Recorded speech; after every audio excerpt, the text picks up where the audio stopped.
So may problema man na sila yata, iunsa man nila ato na interview na nag-overtime ko ron 24 hours yata na ato interview naon sa di mong yantas ma'am igi-kuhan man ninyo yung itong nut itong dito itong nut na wala na run out tapos kinakating ng astilin titingnan nyo ha ay gusto may overtime kami.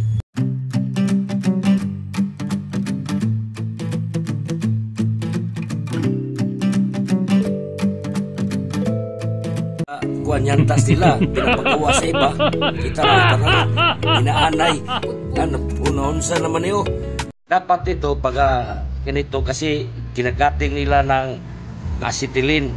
Dapat nito pag mayroon pang nut, lagyan mo lang, idugtong mo lang itong, maghanap ka lang ng nut, idugtong dito para mayroon na kayong makapitan sa range, anong sukat. Kasi ito, hindi nila alam na kinating ito, kita mo may mga aluminum na, pati aluminum na nahinang. Kasi ito, kita may taper dito, naka-attach taper din yan sa wheel rim. So, ito may threaded pa rin ito sa ilalim, kita mo threaded pa rin. Ang nakating na dito lang, yung iba, kaya hindi matanggal kahit anong gawin ko. Ginawa ko ng paraan lahat. And ito, chisel ko, ayaw pa rin. Tapos, itong last na ginawa ko, ito, niwilingan ko ito dito, ganyan, pagti, ayaw pa rin. Kaya, ang huli kong baraha, ito last, itarin natin. Ito, kasi ito, backing plate. Yung backing plate, may bearing.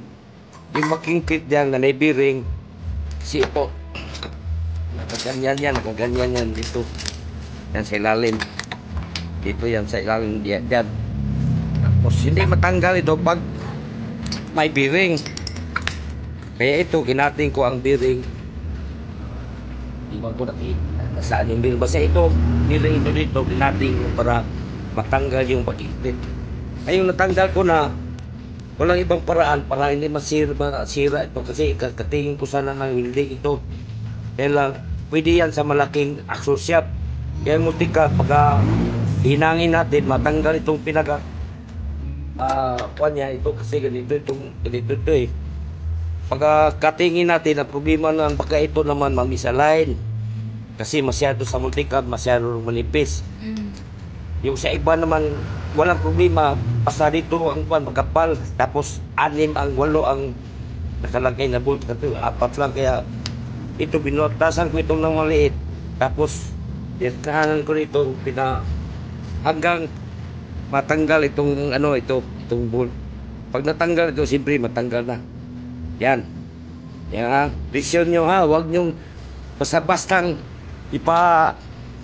ipaayos na hindi marunong lang. Mag-consulta muna kayo sa lesson learned talaga, lesson learned. Ano ma'am?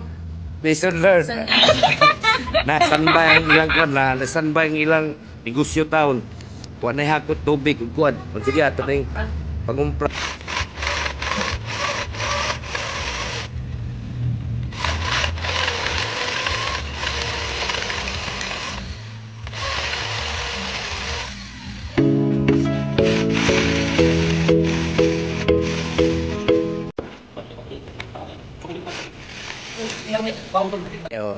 Tang o naman isang o kani ang o dia o tutup lang ta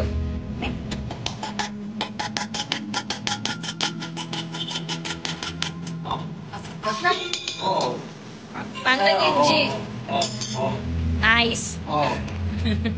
Pinahirapan mo ako. Pinahirapan sa kalisod. Ano kita? Tulo na lang yan.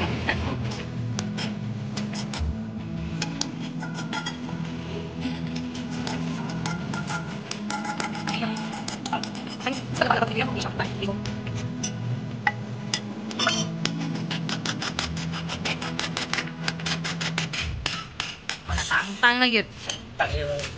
Sa iyong kapahugan ko?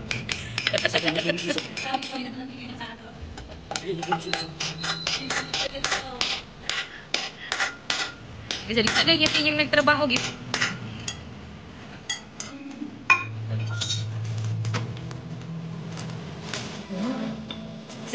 Vision.